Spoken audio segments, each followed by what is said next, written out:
best for cleaning and restoring from acid rain. It removes stubborn watermarks caused by acid rain and other chemicals. MAC Watermark Remover got your back. First, use gloves to protect your hands. Make sure it is not in direct sunlight or in extremely hot temperature. Wash the glass or window that the solution will be applied to. Then rinse thoroughly and afterwards dry. Use a dry towel to apply the solution. Rub the glass or window until rain marks are no longer visible. Apply the solution portion by portion to not overexpose the glass to the chemical.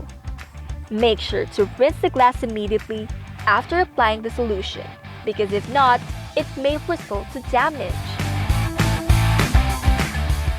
After rinsing, dry the rinsed area with a dry towel. MAC Watermark Remover got your back.